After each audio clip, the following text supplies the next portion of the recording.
एक याद रखना एक बात, इंसान को जीवन में कोई चीज तब मिलती है जब इंसान उसकी कीमत चुकाता है। तुम ये कपड़े पहने हो ना, ये कपड़े भी तब पहने हो पहले इनकी कीमत चुकाई है तुमने। ये साउंड भी तब बज रहा है, इसकी कीमत चुकाई गई है। ये टेंट तब लगा, इसकी कीमत चुकाई गई है। ये घड़ी भी तब हाथ में है क्योंकि पहले इसकी कीमत दे दी है मैंने। ये कैमरा भी तब लगा, इसकी कीमत चुकाई गई है। ये बाजा भी तब बजता कि पहले इसकी कीमत चुकाई है। यानी पहले कीमत तो चीज बाद में मिलती है। मैं पूछना चाहता हूं, एक चीज तुम्हें मिली, तुम भूखे मरते थे, खाने को भोजन नहीं होता तो मरा हुआ मांस भी खा जाते थे पेट भरने के लिए, लेकिन आज ताजा बढ़िया भोजन करते हो। मैं पूछना चाहता हूं, इस ताजे भोजन की कीमत तुमने चुकाई क्या? पानी के लिए तुम तरस जाते थे, पीने को पानी नहीं मिलता था, लेकिन आज बिसलरी का पानी पीते हो, क्या इसकी कीमत तुमने चुकाई? मान सम्मान तुम्हारी जिंदगी में नहीं था, कमर में झाड़ू गले में हांडी होती थी, लेकिन आज गले में मालाएं पड़ती है, सम्मान होता है, क्या इसकी कीमत तुमने चुकाई? मैं पूछना चाहता हूं, आप लोगों को गाड़ियों में बैठने का कोई अधिकार नहीं था? बाबा साहब जब एक बार अपने गोरे गांव जा रहे थे तो रात हो गई थी, बैलगाड़ी वाले ने बिठा लिया सूट बूट देख करके। रास्ते में जात पूछ ली, कौन जाति के हो? बाबा साहब ने कहा माहर जाति का हूं। रास्ते में गाड़ी रोक करके बाबा साहब का सामान नीचे फेंक दिया, उतर नीचे।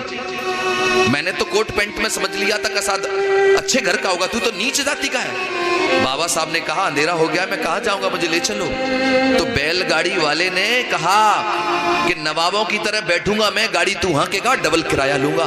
बैलगाड़ी से भी उतार दिया था, लेकिन आज तुम ट्रेन तो छोड़ो, हवाई जहाज की भी यात्रा कर सकते हो। क्या तुम्हें कोई धक्के मारता अब?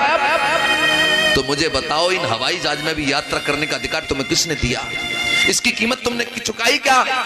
ये मान सम्मान धन दौलत शान और शौकत जो तुम्हारे जीवन में आज भरा पड़ा है, इसके लिए तुमने कौन सा बलिदान दिया बताओ? अगर इसकी कीमत किसी ने चुकाई है, कोई खून के आंसू रोया है, तो केवल माता रमाबाई और बाबा साहब अम्बेडकर जी हैं, जिनकी वजह से आज तुम्हारे जीवन में सब कुछ आ गया है।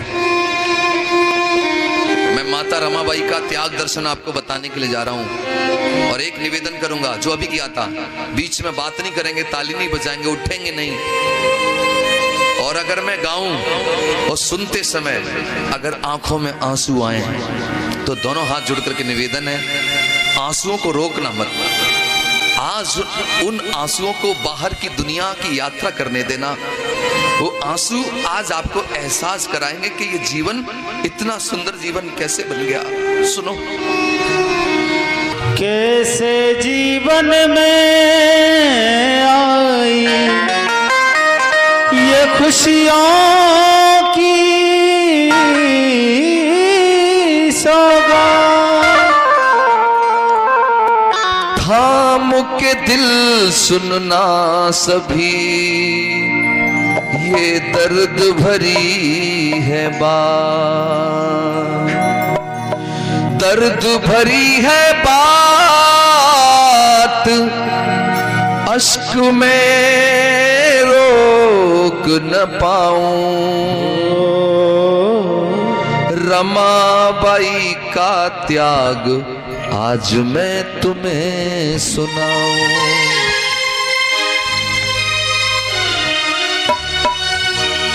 सुने पहली लाइन, जब मिला बाबा को वजीफा, मेरे भीम बड़े हर्षाए।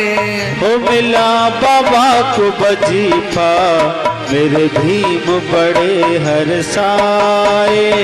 लेके वजीफा भीम जी तब रमा के पास में आए। परम पूज्य बाबा साहब को जब पहली बार सियाओजी राय गायकवाड़ जी से विदेश पढ़ने के लिए 25 रुपया अनुदान यानी वजीफा के रूप में मिला, तो वो 25 रुपया लेकर के बाबा साहब अपनी पत्नी के पास में आए और कहने लगे, रमा मुझे विदेश पढ़ने के लिए अवसर मिल गया है, मौका मिल गया है।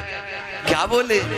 कहने लगे जब विदेश पढ़ूंगा, कहने लगे जब देश पढ़ूंगा, कहने लगे जब विदेश पढ़ूंगा, अनुमति रहे मांग रमा का। ना सुनाऊं भीम की महिमा गाऊं, हो रमा का त्याग सुनाऊं, भीम की महिमा गाऊं। जब बाबा साहब अंबेडकर जी को विदेश पढ़ने के लिए 25 रुपया अनुदान मिला, तो 25 रुपया लेकर पत्नी के पास में आए, कहने रमा मैं विदेश पढ़ने के लिए जाना चाहता हूं, चला जाऊं?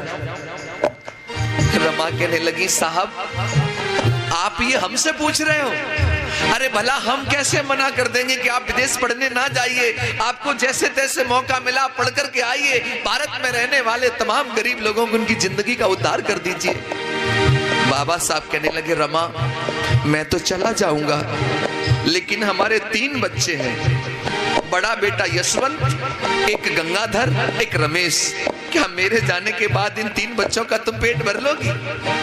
रमा कहने लगी साहब आप दुखी ना होइए, आप अपना दिल छोटा ना करिए, मैं मेहनत मजदूरी करूंगी, बच्चों का पेट भर लूंगी, लेकिन आप पढ़ाई को मत रोकिए, आप चले जाइए विदेश। तब बाबा साहब अपनी पत्नी और 3 बच्चों को छोड़ करके विदेश चले गए।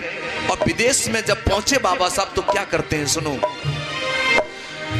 भीम पढ़ाई की खातिर संघर्ष करें दिन राती, ओ भीम पढ़ाई की खातिर संघर्ष करें दिन राती, भीम पढ़ाई की खातिर संघर्ष करें दिन राती, भीम पढ़ाई की खातिर संघर्ष करें दिन राती। बाबा साहब जब विदेश में पहुंचे तो 18 घंटे ये बाबा साहब पढ़ते थे लगातार, 18 घंटे लगातार पढ़ते थे।